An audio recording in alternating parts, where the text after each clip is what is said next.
All right, good morning, good afternoon, good evening, depending on what time you're joining us today. My name is Corey Deharsh. I'm with Advanta IRA, and we are here to bring you this webinar today on creative passive income with financed real estate. I'm joined today by special guests Bob Cash and Nate Hall. I am a business development specialist with Advanta IRA. We've got Bob Cash, who's the president of Sierra Crest Capital. Bob's been in real estate for over 32 years. He is the president and CEO of Sierra Crest Capital. And just a quick tidbit about them, they have originated in excess of 150 million in non-recourse loans to IRA investors. It is a very niche topic, non-recourse lending through IRAs, and I'm very happy to have such an esteemed guest in this specific industry joining us for this topic today. And we're also joined by Nate Hall, who's an investment counselor with Narada Real Estate. Nate's been in real estate for over 10 years himself, and similar to Advanta, works in a one-on-one basis with investors to help them find properties, achieve their goals in real estate, and create passive income leading to financial freedom. Bob, thank you so much for joining us. If there's anything I missed, feel free to add that in, and then Nate yourself as well.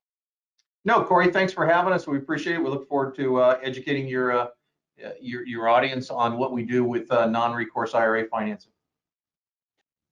Yeah, and same here. Appreciate the introduction, Corey, and we look forward to talking some real estate today, and also how to utilize the self-directed IRA, process inside that investment realm. So. Well, I'm very happy to have both of you. This is a topic that I've always been fascinated in since I started working in self-direction. So again, just having experts in this field and industry is going to be surely beneficial to our audience here today. And anyone that's watching, I will have Bob and Nate's contact info up again at the end of the session. You can also reach out to me after the session if you'd like the slides in a PDF format sent to you. And the recording will also be emailed out to everyone that signed up tomorrow or the day after. Typically tomorrow's about the time we'll get that hosted on YouTube and out to everyone that signed up. So a quick disclaimer about Advanta. Our company and employees do not provide any specific investment advice or endorse any products. We always implore you as the investor to conduct your own due diligence and consult your own attorney, accountant, CPA, financial advisor before going into any specific investment or strategy. Advanta IRA has been around for about 20 years. As of right now, we've got about 8,000 active clients with just under $2 billion in assets under management. And we also, like I alluded to earlier, pair you, the investor, with a one-on-one concierge level client account manager that will actually help you with all of your questions, concerns about self-directed investing as you're going through your journey and deciding what types of deals you want to get into and any investment strategies you're looking to utilize. So that is something that I'm aware that Bob and Nate both do with their respective companies, is specifically pair you one-on-one with an individual that'll be your key to whatever service that is, whether it's with Bob with the non-recourse lending aspect, or with Nate with actual finding properties and prospecting specific deals that you're looking into. We all offer that type of service, which is why working together in this capacity to educate you as well is a great tool for everyone involved. So if you're not super familiar with self-directed retirement accounts, a self-directed IRA is just a retirement account that allows investors to invest into whatever they see fit, more or less than what the larger IRA providers and more traditional style accounts offer you as their investment options. We're specifically talking today about real estate investing, utilizing financing within your retirement account. But just so you are aware, you could purchase real estate outright, you could hold hard money loans, private equity investments, precious metals, foreign currency, and crypto right now are a lot of different things that you can invest into. For the purpose of today's webinar, we're specifically going to go into, again, non-recourse lending, prospecting properties, and how to use financing within your retirement account to build long-term wealth. If you've not heard about self-directed IRAs, that's very common. Only about 4% of IRAs in the country right now are self-directed, and it's usually something that once you hear about, it opens a whole new avenue of investment options to you. So I'm happy you're joining us. If this is the first time you're hearing about it, it's great to have you on board. Plenty of different types of plans can be self-directed, whether it's a traditional or Roth IRA, a 401k plan. A lot of individuals that have left employment, whether it's a government-based employment or working for the school system, once you leave an employer, that 401k money is basically sitting there for you without benefiting you. So those types of plans can easily be rolled over to a self-directed plan, and you can then utilize that for these types of investment strategies. So when people find out about self-direction, few of the main reasons they do decide to switch is either tapping into a new source of capital specific to real estate investors. When they find out that this is even an option, it usually opens up the door for a lot more investments or a lot faster growth of your real estate portfolio. And investors also find fatigue in the stock market, specifically in this era, where they choose to diversify just to make a little bit of this and a little bit of that within their retirement account, hopefully to keep everything growing consistently. And also the tax benefits that come with investing within a retirement account. Your profits and the growth is either in a tax deferred, meaning you pay it later when you distribute out of the retirement account, or a tax free, meaning you've got a Roth account and you've already paid taxes on that money. So it's very important with self-direction to use the people you know for your investments. It's a strategy that allows you, again, with all of your own due diligence, to invest in what you know and with whom you know, because you are the ultimate deal maker and decision maker within a self-directed account. It's always important for you to do that and make sure you're very comfortable with any investments you're making. What we do at Advanta, aside from that concierge customer service individual, is we host events like the one you're attending now, both in person and around the local area that our offices reside. We host these videos and they live in perpetuity on our robust YouTube page. So tons of different topics for self-direction, tons of great guest speakers like we've got today. And that information is always accessible to you through the Advanta YouTube page. And we also have a blog that we post to regularly for different industry standard notes and things that could be changing about self-direction in the near future. So if you're interested in any of that, feel free to check that out through our website for our upcoming events, YouTube for our previous videos, and also our blog posts. To get started with self-direction, it's a very simple process. It only takes you about 15 minutes to complete our application and open the account. You get paired with that account manager as I referenced. Getting your account funded is very simple. You're either transferring from a previous plan or a current plan you have with another custodian. The main thing to know about funding your account is that there's no tax repercussions of moving funds from a previous plan to a self-direct plan. It's all just a matter of getting the money from your current plan over to the self-direct plan. And once that's been accomplished, you can start investing. In a case like today, you could start working with someone like Nate that'll actually help you prospect and find different properties and help you strategize accordingly. He'll get into that a little bit later during our conversation. But again, it's a very simple process to get started with self-direction once you know that it's an available option for you. For today's agenda, we're going to start by going over how to prospect opportunities and strategizing. We'll go over the basics of acquiring lending for your self-directed retirement account, just understanding the basics of the tax that may apply in this scenario, which is unrelated debt financed income, a little bit of keys to success and precautions to take as you consult and decide if this strategy is right for you. And then after we go through those topics in our conversation, I'm going to open for any questions. So if you've not found it yet, there's a question box in your GoToWebinar platform here. So please feel free to type in any questions you may have, and I will go ahead and get to those after our discussion's concluded, and we'll answer them accordingly at that point in time. With that all being said, the first aspect of the topic today that I wanted to go into is just deciding what opportunity works best for this strategy. So I've got a very basic example of an individual named John. He's got a retirement account. He decides he wants to invest into real estate, and he specifically decided that his target properties are those that he can't necessarily afford to close in cash within his account. So first off, Bob, just a quick question for you.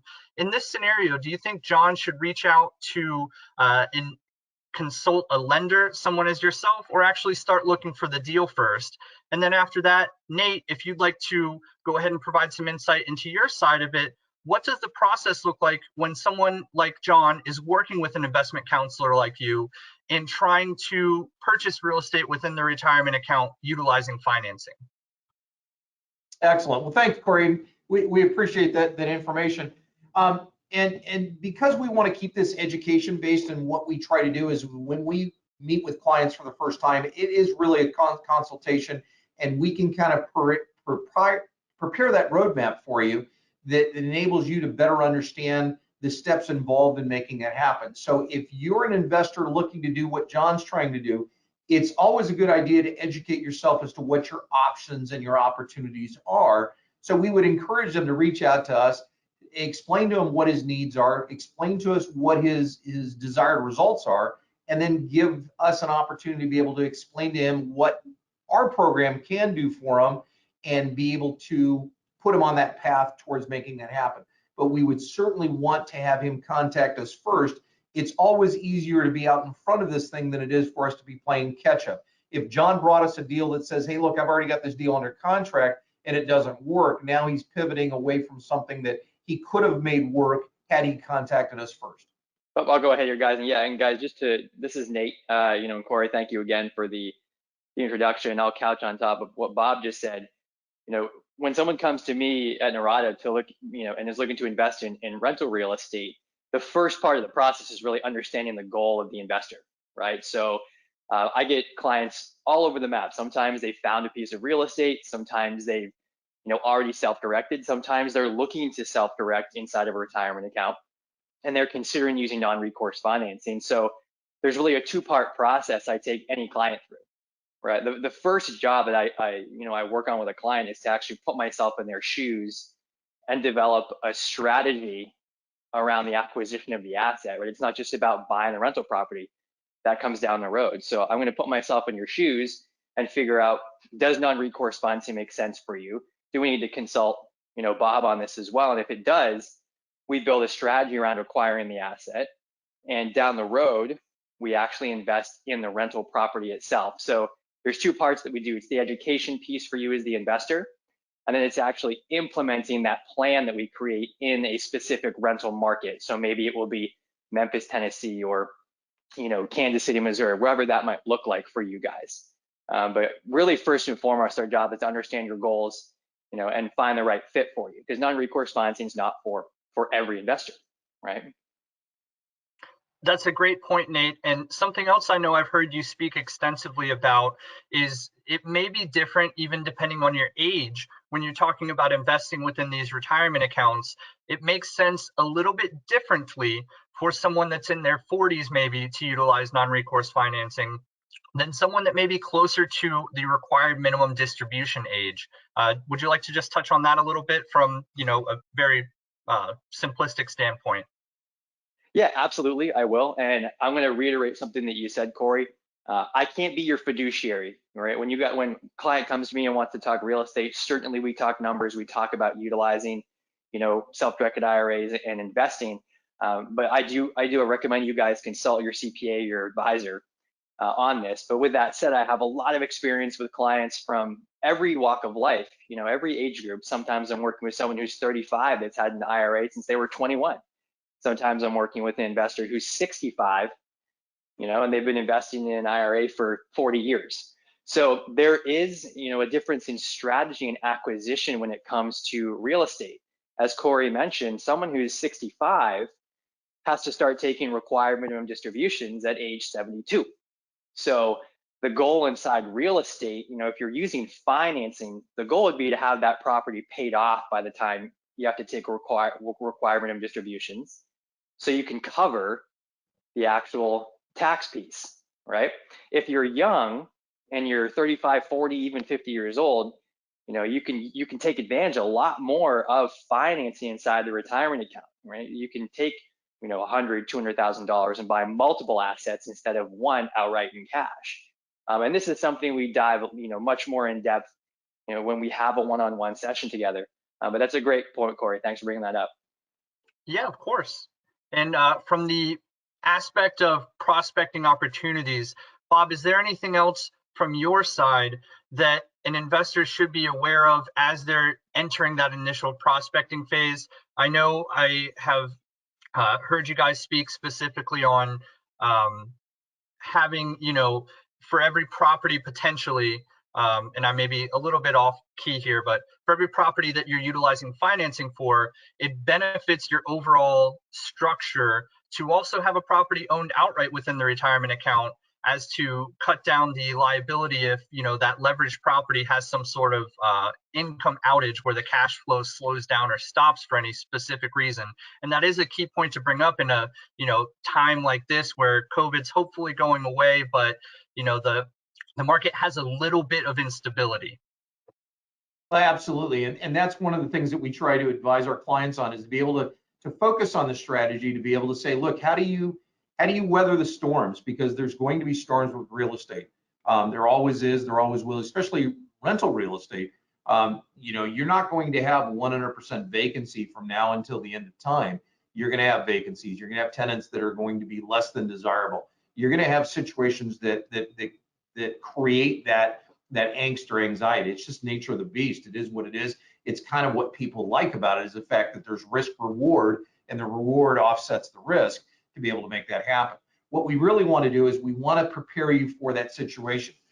Kind of like what Nate had just said. It's not for everybody, but if you have the education, if you have the mindset, if you have the ability to see what it can do and what it can't do, then I think that's the first thing that you want to do. Because and this has been our experience over the last 8 years, every client does things differently. Every client, depending on where they are in the country, their age, the amount of resources they have, they all have a different strategy to a certain extent, to where they say, this works for me and this is what we want to do. And then we come back to the guidelines and we say, okay, well, our guidelines are this, and if we can make your strategy fit within our guidelines, then that's a perfect fit. We've come up with some people that say, hey, I want to buy a house from my mom. And it's like, well, you're not going to do that in your IRA. That's a prohibited transaction. And that's where we have to come back and we have to talk about those types of deals. What deals don't work with IRA financing? So it's not about every deal works with IRA financing. There are some deals that don't work with IRA financing, but that's where we want to be able to come in and say, look, we're not going to be your fiduciary. We're not going to be your tax guy. We're not going to be your attorney. We're going to take our years of experience as not only a real estate investor, but also as a private money lender, to be able to say, this is what we've experienced. This is the education we've gained through working with many, many clients. And we can share that with you, not from a fiduciary responsibility, but from a, hey, this is two guys sitting in a bar having a drink and saying, what do you do in real estate and what do I do in real estate? And that's really the consultation, the education we want to provide, is to better understand what your strategy is, implement it with our process, and be able to say, these are going to be the results, and this is what the results should look like if you follow the plan. And I think that Nate has that plan as well, and that's part of the strategy with real estate, because there's certain markets that are going to perform better than other markets. And Nate comes into play and he says, well, yeah, if I look at something in Boise, Idaho versus something in Rome, Georgia, and those are two random areas, but the market is going to determine really your success and or lack of, based on what's going on. These deals aren't going to work in certain neighborhoods. They're not going to work at certain price points. So we have to be able to kind of look at that and say, what is your idea of what you want to accomplish and how this fits, and allow us to give you the information as to why we think it fits. And then you, because it is self-directed, you make that final decision as to whether it works for you. Perfect. Thank you so much. And we'll move on then to actually the process of acquiring the non-recourse lending. So let's just say that John from our last slide has found the property. He worked with someone like Nate, found a property that he's interested in purchasing within his retirement account. Bob, if you could just touch on some of the typical terms and the typical type of collateral that would be required for securing non-recourse financing. I know that one of the taglines I've heard you use in the past that I love is that once someone learns about this and gets started, I believe your exact words were, this is one of the easiest, if not the easiest, real estate loan you're going to come across. Well, you took away my thunder, Corey. Yes, it is. And we've proven that time and time again, is that these loans are very, very simple to understand and acquire because of the rules that are imposed upon us, and not so much on us as a lender, but we understand what the guidelines are from the IRS perspective. Now, these loans are non-recourse loans. What does that mean? That means that there's no personal guarantee. The IRS says that you cannot use your personal credit, your individual credit, to secure the debt on this property. That's why it's held in either in an LLC that manages your retirement account through a self-directed custodian such as Advanta, or if you just take title in the name of Advanta, that's what happens. There is no recourse. So as a lender, in the event of a default, and we always talk about this because it's good to know what happens in a worst case scenario. In the event of a default on a non-recourse loan, the only recourse the lender has is to foreclose on the property, take the asset back, okay? Then what happens is that creates a snowball effect of what goes on. The investor loses the asset, they lose any equity that they would have in the property, and then they have to report. And once again, this is not tax advice, this is our understanding of what that process would look like. They would have to report that entire transaction as a distribution from their IRA. Taxes, penalties, depending on your age and stuff like that. The moral of the story is don't default, don't get into a situation where it's going to lead to default, because the consequences for defaulting on one of these loans is a little bit different than it would be consequence on defaulting on, say, a conventional loan. We have very specific terms, 50% down. So there is no appraisal on these. We basically work up a debt service ratio. So we're more interested in the income that this property will generate rather than the value. The value is subjective between the buyer and the seller. If the buyer says the house is worth $100,000 and the seller says the house is worth $100,000, in our eyes, that property is worth $100,000. What we want to verify are what are the rents. Now, if they tell me that property is $100,000 and the rents are $1,500, I'm going to ask questions because that's not typical. If the rent is $500, I'm going to ask questions because that wouldn't be typical either. We want to kind of go, and most of you people have heard the 1% rule. If it sells for $100,000, it should generate $1,000 a month. In that scenario, we're going to do our debt service ratio, and we're going to basically take a look at it and say, our principal, interest, taxes, and insurance, is a very simple formula. Our principal, interest, taxes, and insurance cannot exceed 75% of the gross rents. It's a very simple calculation that anybody can really do. If you need help with that, give us a call. We'll be more than happy to walk you through it. But that's really our #1 underwriting criteria on these loans.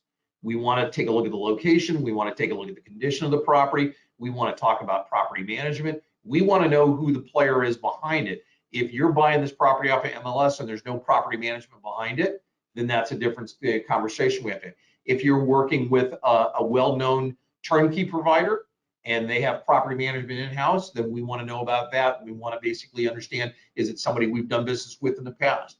We want to go into markets where we're familiar because we know the rents. We know the rental market. We know what's going on in that market because we've done the research. If we have to go into, we turn a client down because he wanted to do something in Buffalo, New York. Buffalo, great town in the summertime. In the wintertime, it's a little bit different. I asked him who was going to be his property manager. He said it was going to be my brother-in-law. And I said, no, that's probably not a deal we want to get involved in. #1 is the brother-in-law probably doesn't have a lot of experience being a property manager, even though he's a real estate agent. And #2, we don't know a whole lot about Buffalo real estate. So we're going to walk away from that deal because it's a one-off deal where we would rather go into markets that we're more familiar with to be able to make that happen. Once you've located a property, once we've gotten a purchase sale agreement, once we've gotten the green light to proceed, it takes about 3 weeks to close these transactions. Okay, it's not difficult. We ask for some title work. We do an internal rent survey on the property, but we basically want to make sure that there's a title commitment that says that we are going to be in the first position. All liens, if it's been a recent rehab, we want to make sure all contractor liens have been released.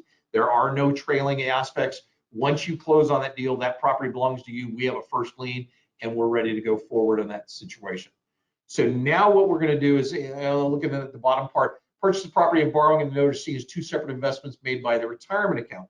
Yes, they are, because what you're going to do is you're going to leverage that. And here's the best part about what we like about it. You're going to bring in 50% of the purchase price. We're going to provide the other 50%. In theory, the tenant makes that monthly payment on the other 50%. So now you've got somebody making a contribution into your retirement account each and every month, that all you have to do is make sure that they make their monthly payments and you service the debt on it. So as you pay down that debt, that principal reduction is being added to your retirement account, and that's being paid by the tenant. Tenants in the property, you're continuing to get principal reduction. That's growing your account. That's what we see as another added advantage of having a non-recourse loan on an IRA property or a real estate property. Thank you very much, Bob. And that is to note that contribution that Bob's referring to into your account paid by the tenant is still standalone and aside from your contribution limit for that year. So I just want to make sure that everyone listening understands that's a separate addition of money into your account above and beyond what you're able to contribute on an annual basis into the account. And Bob, before we move on to the next thing, I had one very quick question. Do you tend to see, or do you guys specialize specifically in rental properties, or is a commercial level property, for example, someone interested in purchasing a car wash within their retirement account, something that Sierra Crest would finance, or is that something you see people ask about often? We don't see it, and that's something that we would not entertain.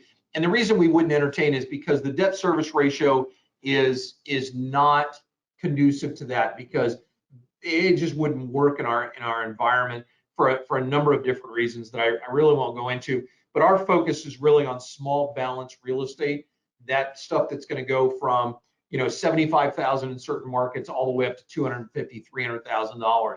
That's kind of our niche market, to where it's residential real estate, income producing properties. We do see a few duplexes. We try to stay away from the triplex and the quads, just because the fact is that we've found that in certain markets, those properties are just not very good fits for us. But we'll do single family duplex, generally in markets that we're familiar with. We shouldn't have any problem, but strictly residential properties we're focused on. Understood, and thank you for the clarification. All right, we'll go ahead and move on to the next aspect that I wanted to cover, which was understanding the unrelated debt financed income. So unrelated debt financed income is basically a type of tax that needs to be paid on the portion of the net profits attributable to the borrowed money for the deal.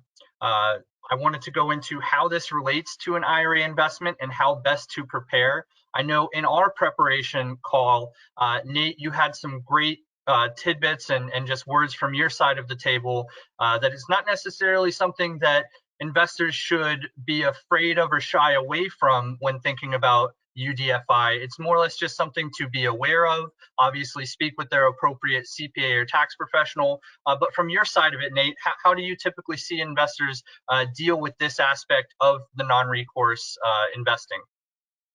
Yeah, great question, Corey. And when it comes to UDFI and the utilization of retirement dollars, there's a couple of different basic types of accounts we're talking about. There's a self-directed IRA, and there's what's called a solo 401k.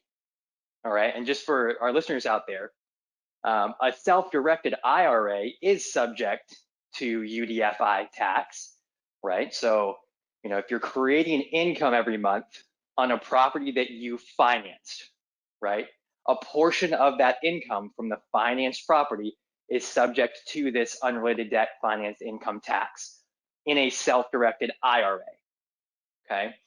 In a solo 401k, which is another type of self-directed account, you are not subject to UDFI tax.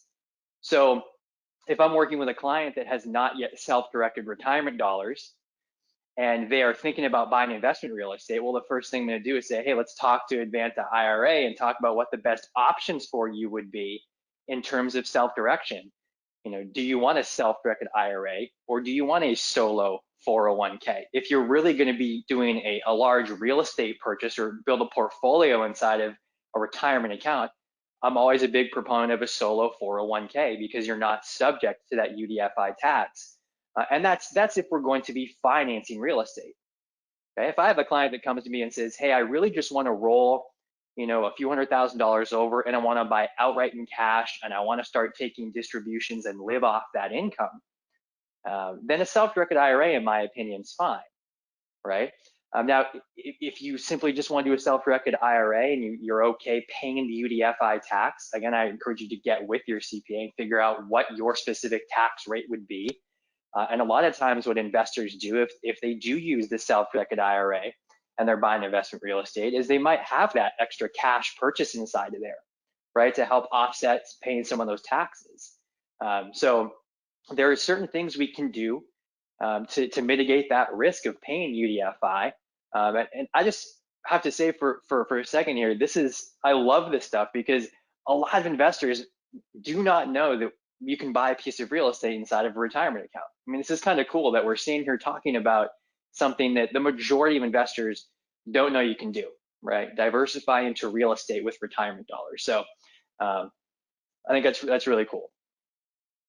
Yeah, I really convey the same sentiment, Nate. This is something, until I personally got into working for a self-directed IRA administrator, would have never known that I could buy within my retirement funds.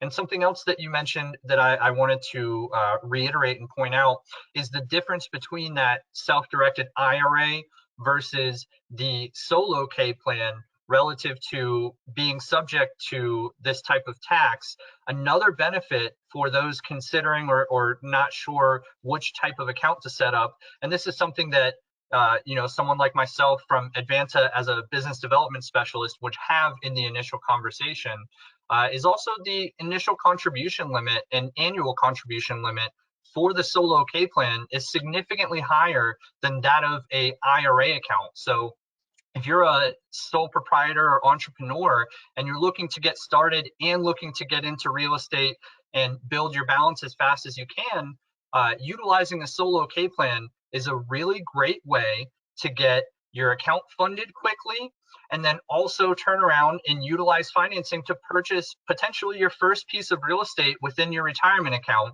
and start to set up that type of generational income and generational wealth for yourself and your beneficiaries moving forward. Yeah, 100% agree with you, Corey. It's a great option for a lot of investors, and I hope we get the opportunity to work with some of your clients. So the next slide I have here is really just going over keys for success when utilizing this strategy. I think that the first question I have here is what type of investor can benefit the most?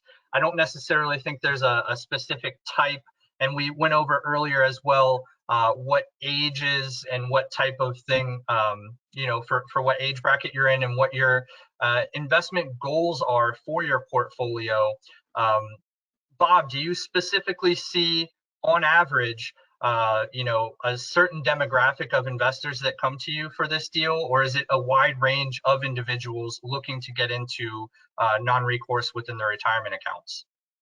Oh, it's a wide range, and not even just in age and experience and knowledge, but I mean, we've done business with people from Alaska to Florida and Hawaii to the Northeast, getting into Maine and New Hampshire. So we've got clients all over the place. So it's not just focused on one particular segment of the population. If you've got money in a 401k at your employer and you've just recently changed, if you've got money in a 401k or an IRA plan that's market based, we want to have a conversation with you, because while we're not financial planners, we're not fiduciaries, we do see the difference between being invested in the stock market and being invested in real estate. We happen to like real estate because it's what we know. I'm not a stock market guy. I do know that there's a lot of volatility in the stock market, so I would not be able to have an intelligent conversation in regards to the pros and cons of the stock market. All I can look at is the volatility of it and what has happened in time. Can people make money? Do people make money in the stock market? Absolutely, they make money, and it'd be foolish to say that they don't. This is an alternative because not everybody wants that volatility. Not everybody wants that aggressive approach to what the stock market has. There are people that are very much in tune with passive income. I'm sure Nate has used this term more than once, is that, you can actually build a portfolio, set it and forget it, and really watch it work for you, because it's really hands off, it's passive. The hardest part about it is, and a lot of times the hardest part is checking your account, make sure you got rent payments, and make sure your mortgage payment were made. Outside of that, your money's working for you day and night, whether it's raining outside, whether it's snowing, whether it's 110 degrees, it's working for you. And that's really the key to this vehicle, is to be able to leverage your dollars and put them in a situation where your IRA is working for you. You've worked hard to put it there. Now it's time for it to work for you. And Nate, a quick question for you. On average, when you do help an investor find a deal and they use this type of financing, do you see them come back for a second deal, third deal, and so forth? Or is it typically they do one and then they're satisfied at that point? I tend to think that they're probably going to repeat when they have this experience and it, shows to be very fruitful for them. Yeah, absolutely. No doubt about that. I think with a lot of investors, we have a saying that I like to use. We say bullets before cannons, right? If you've never bought investment real estate before, or if you're investing out of state in the markets that we vetted and we work in, a lot of times investors start with two doors. When I say door, I mean property. So 1 to 2 doors, get themselves comfortable, get themselves used to the process, collect some rent checks. And when it does, circle back around and they've closed on the properties and they've collected some rent, it's off to the races at that point. And we're certainly building out a portfolio to meet their needs or their goals. Now, I will say real estate is, again, I say this before, it's not for everybody. Real estate has, risks involved as well, right? And so the whole point of speaking with us and working with me is to help you understand how to mitigate those risks through investment real estate. Now, with that being said, to answer your question directly, certainly investors come back and they buy more investment real estate and invest more. And then this third question here, I know, Bob, I kind of already jumped the gun and asked that a few slides ago as far as commercial versus residential properties. So I'll really just move on to the final bullet point here. Just an open question to either of you. Is there any specific keys or feedback that you would give respectively to our audience that they should be aware of that I may have not asked so far through the webinar? And we do still have some questions I'll go over after we go through this. So maybe if you'd prefer, I could actually read through the questions we've got typed in, and then we could go to your additional keys and feedback. What would you guys prefer? Yeah, that would work for me. Okay. So the first question, I believe it was already answered in principle by Bob. Are non-recourse interest rates fixed or based on a spread over prime? They are fixed rates, and because it's private money, they're not affected by any market movement. We source all our capital from private individuals, and really the private individual has a target of what they'd like to make. So it's not market-based pricing in any way, shape, or form. As a matter of fact, we've had the same rate for 2.5 years. And actually, the next question from the same individual was, please provide examples of the current rates. Is that something you're comfortable with sharing, Bob? Not in this forum, no. If they want any specific information, they can contact us directly. We'll be more than happy to answer those questions. Perfect. So for that individual, I will have Bob's contact information on the slide in just a moment. Please feel free to reach out as soon as you're able, and I'm sure he will love to have that conversation with you. The next question, are you willing to fund lot acquisition for the purpose of building speculative custom single-family homes upon the lot? Feel free to go ahead and take that.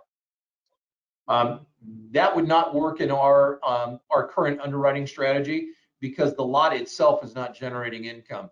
Keep in mind that our primary interest is the property's ability to generate sufficient income to service the debt we're going to place on it, and that really has to take place from day one. So a vacant lot with speculative real estate probably wouldn't fit in our model. Understood. Sorry, the next question I was just reading through For example, if the lot can be bought wholly within the IRA, would you then be willing to provide non-recourse construction financing for the construction? So the answer there really, I believe, would also be no. The property itself that's being utilized for the non-recourse should be income producing at the onset as part of your due diligence as the lender, correct? Absolutely, and we're not because we're focused on growth rather not speculation. And it sounds like the question is, will you provide financing on something that will turn a bigger dollar later on down the road rather than passive income on a monthly basis? Got it. Nate, I believe this is a question for you, and it may be an attempt to dip into your secret sauce per se. Is Sarasota, Florida, one of the favored markets? And again, you can feel free for that question to have that individual contact you directly if that's something you'd prefer to hold. Yeah, it's a good question. I think Florida in general has some very good pros and cons. I think to have a more in-depth conversation, certainly have them contact me. And I would agree with on that situation because we do have a lot of good success stories out of Florida, not specifically to a particular market, but in general, the state. There's great opportunities in Florida. No doubt about that. Yep, no doubt about that. And the next question's a little bit different. If the rental property is already owned, would the max amount that can be borrowed 50% of the value of the home? Bob, I believe I've heard you speak in a different forum about refinancing to tap into leverage. Do you want to expand upon that? Yes, we'll consider it on a case-by-case basis. If you've got a property that you acquired that's held. See, the problem we have with that is that if I think I heard the question correctly, if it's already in the IRA, then yes, we will. If it's not in the IRA, then we obviously can't. So it has to be an asset that's held to the IRA in order for us to be involved in it. And that's not something that you can automatically, if you acquire a property 1 year and 3 years later, you transfer title to your IRA. That's borderline prohibited transaction. We probably wouldn't want to be involved in something like that because that's a form of self-dealing. If it's already in the IRA and yes, there's leverage on the property, we can rewrite that leverage. We can actually expand on something. We just did a deal for a client that had 2 free and clear properties in Maryland, and we did a cash out refi on both of those properties so that they could acquire a third property. So now they own 3 properties now. They've leveraged 2 of them. So from a debt service ratio, we really like that strategy. So yes, any property that you own within the IRA, within the qualified retirement plan, is eligible for cash out refi on a case-by-case basis. Yep, and just to catch on top of that, Bob has done several cash out refinances for my clients as well. So it's very doable. Thank you both. The next question I see here, can you give an example of a fairly simple purchase of a single family home utilizing this strategy? Well, I always try to keep the numbers round and small. And if we say we had a property at $100,000 and we did 50%, that's obviously a $50,000 loan. So we're going to do a $50,000 loan. The borrower is going to come in with a $50,000 down payment plus their closing costs, and we're going to fund that transaction as long as our debt service ratio meets. And if that $50,000 loan, the PITI, principal, interest, taxes, and insurance, is less than 75% of the gross rents, then we're going to be okay. Keeping in mind that gross rents in some areas are less than in other areas. So we've got to kind of keep that in mind. It's not so much the amount of the loan, it's really based on the income that the loan will, or the property will generate and able to service the debt on that loan. Perfect. I had someone ask, what is the name of Bob's company? Again, that is Sierra Crest Capital. I'll actually at this point go ahead and switch over back to our presenter slide.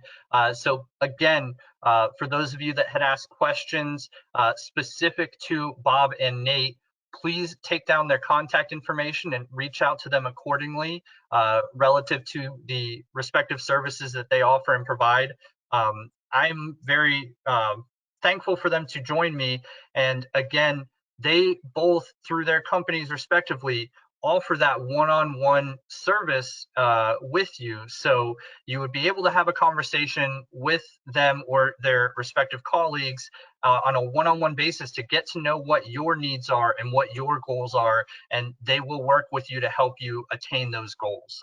If either of you have any piggyback on that as to how your one-on-one service works, I think you both pretty much referenced. I know, Bob, you mentioned you'd rather have a conversation like two guys sitting at a bar rather than a tight performance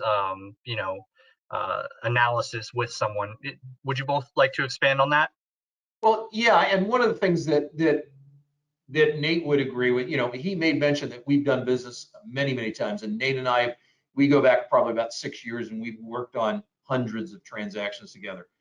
So he knows what we do, and we certainly know what he does. So it's a good relationship. And what I would really encourage your listeners to do is that when you're focused on real estate, you really want to build a team. You want to build a network of people that you trust, people that you get to know through referrals, introductions. But basically, you want to build that team of people that can say, I can call Bob, I can call Nate, I can call Corey. I can do these things because I have access to those people. So many times we hear people go, I just didn't know what to do. I didn't know who to call. And they made a decision that wasn't in their best interest because they thought they were doing something right. Well, our message really is to take the extra time, take the extra step, educate yourself, understand who you're working with, and understand what that person or that team of people brings to the table. And will the team work together as one? Nate and I have worked together many times. So if there was an issue with a client and I felt that Nate needed to know about it, we brought Nate in and said, hey, Nate, I may need some help, and vice versa. He may come back and say, hey, look, I was having a follow-up call with my client. He asked a particular question.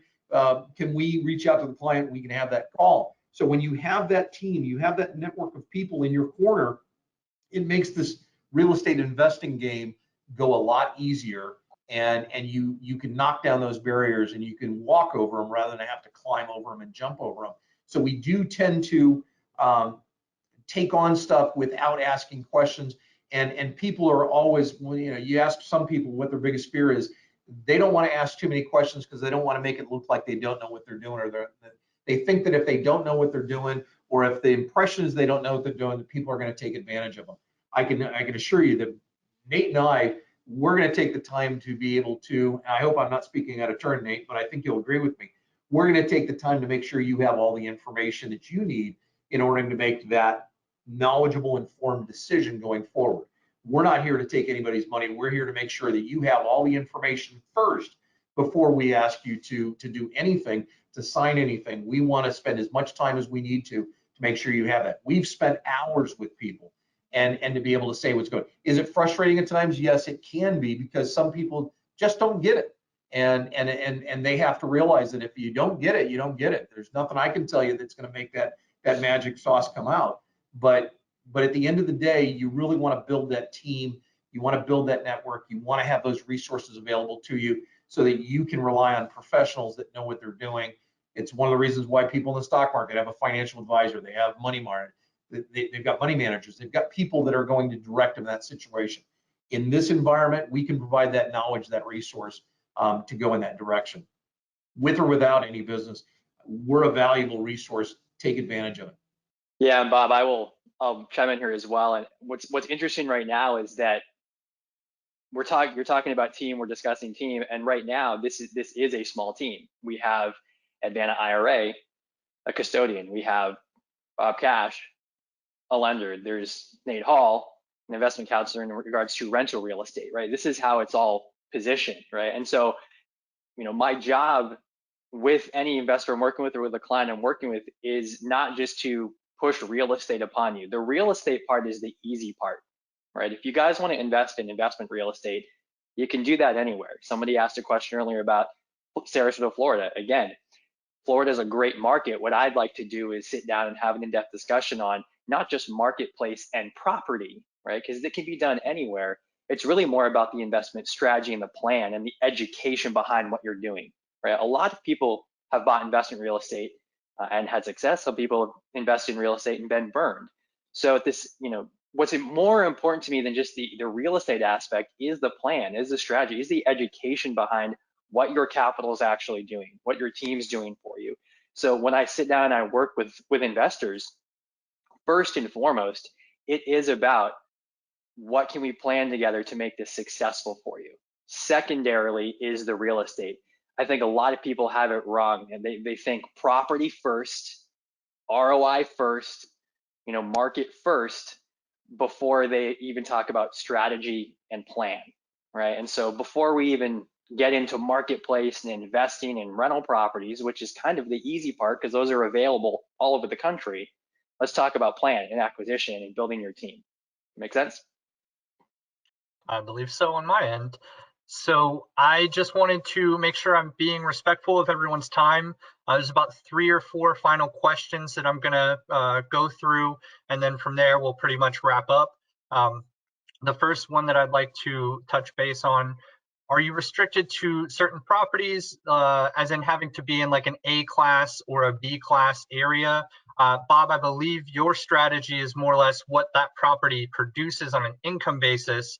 But Nate as well, do you guys specialize in prospecting in A or B class areas or specific properties? So Bob first, and then Nate as well, please. I think it comes down to a point to where, if you go A class, are we talking, a high-end neighborhood, $1 million homes, $500,000 homes?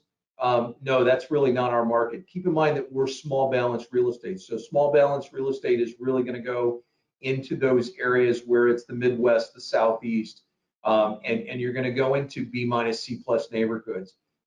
Those are the ones where we're seeing investors generate significant returns. And if you go into A neighborhoods, you're not going to get the desired rents that you're looking for. So your returns may not be where you're at. Going into an A neighborhood on a non-qualified plan, just a strictly a tax strategy, is a whole different ballgame. And that's not something that you need non-recourse financing for. So there's a lot of different avenues that you can get into with real estate. But for non-recourse IRA financing, it's really kind of that single family residential in the Midwest, in the Southeast, in that small balance cap of less than $300,000, I'd say. Yeah, thanks, Bob. And you hit the nail on the head. Neighborhood grading is very subjective, right? An A neighborhood where I live in San Diego is, $800,000 plus neighborhood. When it comes to investment real estate, in our realm of real estate, a single family less than $300,000 home is an A neighborhood, right? And to Bob's point, he mentioned earlier, he can finance a $75,000 or $100,000 purchase as long as the debt service coverage ratio is there. The markets that we're in, you'll see price points as low as 100. You'll see price points as high as 250, 300. All of those can be serviced. And again, it's neighborhood grading is very subjective. A $100,000 B property in Cleveland, Ohio might be a C property in Kansas City, Missouri, because of the respective markets. Perfect. And the next question, which kind of piggybacks off of that, is there any restriction on the type of housing with a specific reference to modular homes and container homes? We would not do modular homes or container homes. Yeah, that just wouldn't work for us. We want to be able to do that because as a lender on a non-recourse side, we've got to be able to look at it from a default standpoint, and do we want to have that as part of our inventory? Now, that being the case, we can say that we've been writing these loans since 2013. We've never had a foreclosure.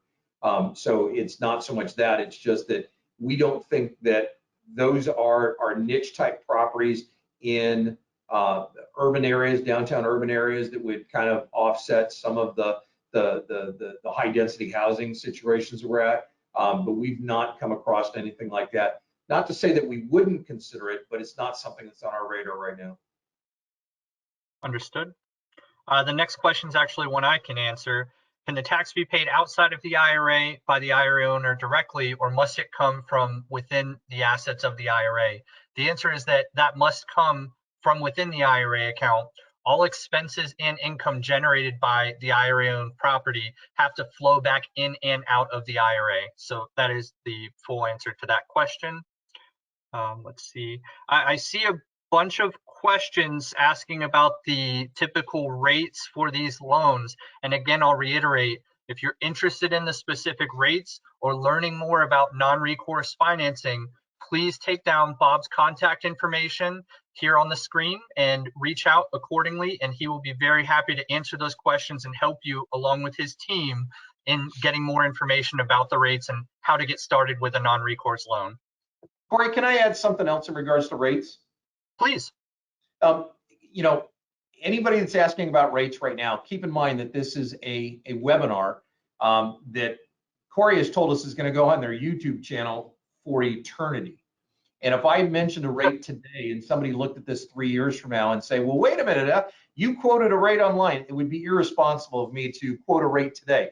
I'll be more than happy to share with you on an individual call. I can tell you that our rates are competitive. They're higher than conventional loans because they're sourced by private individuals, and a private individual wants to have the highest return possible, and the investor wants the lowest rate possible. So where do we get that middle ground? Where do we find that number or that area where we've got just as many borrowers interested as we have investors willing to put money into our pool? So we've found that our spot is fairly consistent. It's very competitive in the marketplace, but it's not conventional financing. So we can kind of leave it with that. I'll be more than happy to answer any rate questions if you contact me directly. But that's the reason why we don't put any rate on here, is because this thing could come back to bite me 5 years from now and say, you said this. And then all I want to do is just have an introduction, give some education, and stay away from the rate question. I think that's fair. Yeah, no, Bob, I agree with you there, and I appreciate your earnestness in that answer. And, you know, hopefully my goal here is that this does come back, you know, 2-3 years down the road, not necessarily to bite you, but someone hearing this content, getting the education, and then at that point reaching out, hopefully to, you know, start a new relationship with you and with Sierra Crest in the future. So again, everyone that has asked about that, it's something that could fluctuate or change, obviously, if you're reviewing this 3 years from the recording date, 5 years from the recording date. But Bob obviously he's shown is super well knowledgeable and well versed in this style of investment. So please reach out accordingly if it's something that you're looking to get into. And with that, again, I just want to be respectful of everyone's time. These webinars are typically scheduled to be 1-hour sessions, and we're right at about that hour mark. So I'd like to just thank you both again for your participation, for all the education you've conveyed to our audience today and, you know, in the future through our YouTube channel. Do either of you have any final statements or closing, you know, points that you'd like to make about what you do respectively and, you know, how you can help and benefit investors looking into non-recourse lending? Oh, Corey, thank you very much for the opportunity to share this information. We like to be able to get out and educate as much as possible, and this is a great avenue for us to do it. So once again, thank you for the opportunity, and we look forward to speaking with people in the very near future. Yeah, and I'd like to reiterate as well, Corey, thank you very much for the opportunity. And again, education is key here. I think this is a wonderful platform, and we look forward to touching base with someone. Awesome. Well, it's been a pleasure to have you both. I love speaking with professionals in the industry that, you know, can articulate things of this nature at such a high level where, you know, even as I said, and I know you both have mentioned, some people might tend to think that this is more of a tedious investment strategy. And hopefully, if you've listened to this whole recording, whether you're here live or listen to the recording, you walk away with a understanding and aspect of this is something you can definitely attain and accomplish. You put together a team and you move forward with your goal, and hopefully for everyone that's paying attention and learning here are able to achieve those goals. So thank you all for participating today. I hope you have a great day. I hope your investment strategies work out, and we'll see you next time. Thank you.